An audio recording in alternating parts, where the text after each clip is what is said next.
Doctor आराधना चौधरी की कला की नवीनतम खोज काले और सफ़ेद के संयोजन से परंपरा इतिहास की खोज के साथ ही उसकी वर्तमान में प्रासंगिकता की खोज है। अपनी पूर्ववर्ती पेंटिंग्स में वह विभिन्न रंगों का खूब प्रयोग करती रही हैं, जिनमें लाल, नारंगी व पीले रंग की अधिकता रही है। पर इस बार उन्होंने दो प्राकृतिक रंगों, श्वेत और श्याम को चुना है। उनकी प्रदर्शनी एबोनी एंड आइवरी में शामिल सभी रचनाएं श्वेत और श्याम नहीं हैं। कुछ रचनाएं रंगीन भी हैं, पर ज़्यादातर रचनाएं उनकी श्वेत और श्याम हैं।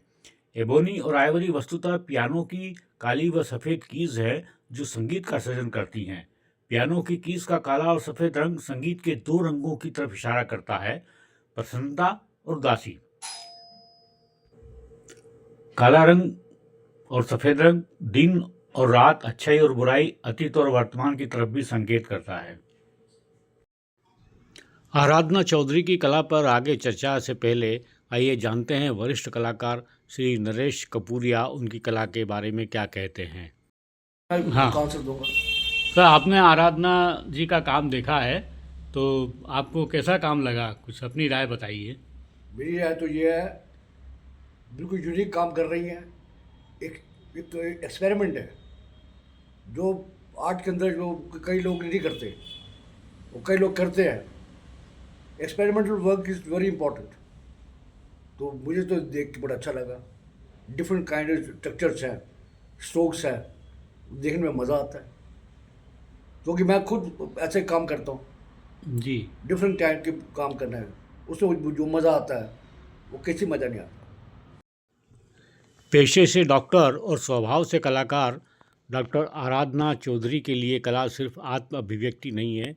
कला का एक उद्देश्य अपनी परंपराओं और इतिहास का विस्तार भी है। इसीलिए वह अपनी कला के लिए प्रेरणा के स्रोत लोक कलाओं और हरियाणा की संस्कृति से ग्रहण करती हैं।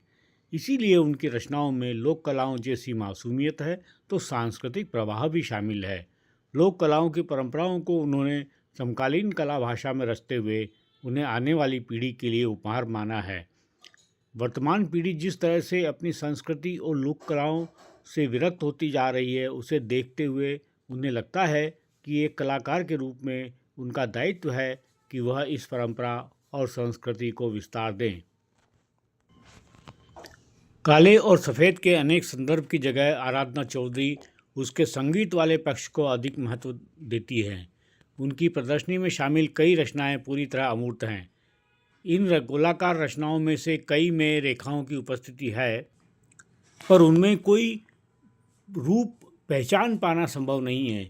संगीत का कोई रूप नहीं है, उसे देखा नहीं, सिर्फ महसूस किया जा सकता है। यह महसूस करना आराधना चौधरी की कला में अब मुख्य तत्व होता जा रहा है।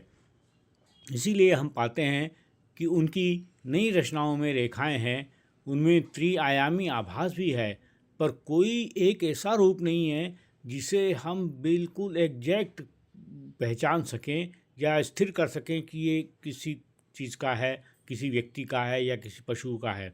हालांकि जो चित्र उनके पहचान में आते हैं, जो पेंटिंग में जो रूप पहचान में आते हैं, वे पशुओं और पक्षियों के हैं, पर वे उन्हें हूबहू रचने की जगह उन्हें उनके अमूर्त रूप में या आभासी रूप में अधिक रचती हैं।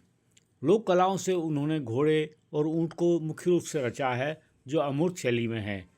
पक्षी भी उनके यहाँ हैं। पेंटिंग में रिलीफ तकनीक जैसा प्रभाव उनकी रचनाओं को नया आयाम देता है। इसका स्रोत हम हरियाणा के ग्रामीण जीवन में देख सकते हैं, जब पुराने समय में घरों की कच्ची दीवारों पर मिट्टी के लेप से जिस तरह की सतह का निर्माण होता था, उसमें रिलीफ का आभास होता था और कई अज्ञात छवियों का आभास भी। आराधना जी के नए कामों में यह दिखाई देता है।